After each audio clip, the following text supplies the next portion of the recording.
Gary, thanks for being here. It's an interesting and alarming story that you have about this study. I think this is bigger than Ebola right now because 500 million people are infected and they don't know it. But it's not them, it's their smartphones. So tell me the breakdown. How does this happen? So let me give you an example. If you went to the hardware store, you'd buy a flashlight and you'd turn it on and you'd use it to find your car keys at night or to do some work. We've all installed a flashlight app on our phones. This is the app that you put on and it just goes up. It's a flashlight. Exactly. And instead of being a normal flashlight, when you hit the on button, this flashlight app is kind of like a real flashlight from the hardware store, except it was made by Mr. Gadget. And it opens up and it says, Brett, can I have your name, address, credit cards, bank account information, family photos, videos, where you're located right now, and all your friends and contacts, and can I send that out over this little satellite dish attached to the flashlight? You probably wouldn't buy that flashlight and you wouldn't hit the on switch. But that's what's happening? That's what's happening.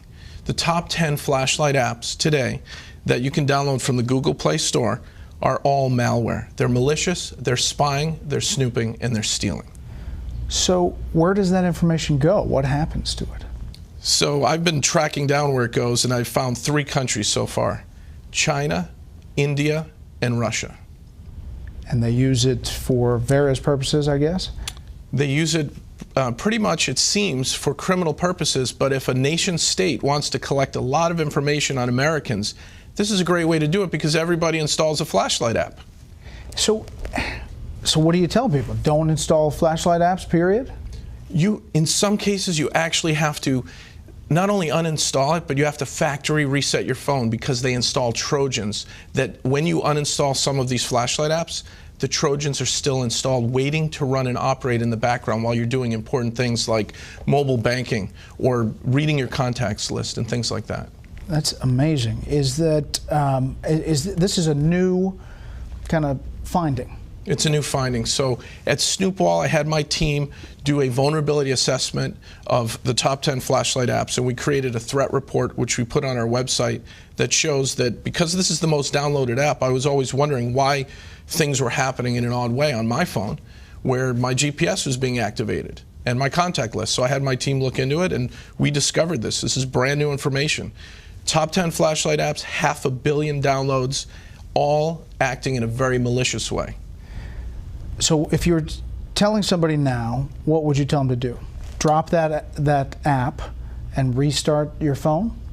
Drop the app, go back to where you bought your phone and ask them for help on a factory reset. Back up your contacts before you do a factory reset. Back up just core information that's important to you, maybe some family photos and your contacts list. And then really just go for a factory reset, which wipes all the hidden data areas where the malicious Trojans are getting installed. Now, are you hearing anecdotally that this is happening? People saying there's something weird's going on, or I mean, obviously you did your own investigation, but are people reporting it? People reported this to the FTC, and the #2 flashlight app was sued by the FTC, and they just recently settled. They had 50 million downloads at the time, and Brightest Flashlight, which most of us have on our smartphones, had to, in the settlement, agree to put up a privacy policy before you run their app. The privacy policy, Brett, is 25 pages of legalese saying, yes, we spy on you, yes, we geolocate you, yes, we want your mobile data off your phone. We want all this info, accept or don't run our app. And most people don't read it and they hit accept. That was their settlement with the FTC. So you just scroll down, as many people do, and through all of the legalese, and people push accept. You don't even have to scroll. The buttons are right there on the front page of the new version of Brightest Flashlight app, and they're up to 100 million downloads now. How big a deal is cybersecurity now? We hear about it, we do stories about it, but how big a deal is this for our culture as we get more and more people with phones, smartphones, and using their computers? I'm worried about kids, teenagers, families that, you give your kid an iPad or a Droid tablet and you let them play, and they install apps that do these things, that geolocate your children. And if they're online predators or cyber criminals, they're going to get at our families because this is the back door into our homes and even into our businesses because we've installed malware and not known about it. So you would recommend going to the hardware store and getting the flashlight instead of actually getting the app? Get a real flashlight, or look for a flashlight app that's under 100 kilobytes, because the ones that spy on you, it tells you their file size. They're 1.2 megabytes to 5 megabytes. Those are big files to just turn the light on and off. So if you find a really, really tiny flashlight app, a privacy flashlight, you'll be safe. Wow, that is unbelievable news, and thank you for coming in. Again, the website? Snoopwall.com. Okay. Gary, thanks a lot. Brett, thank you.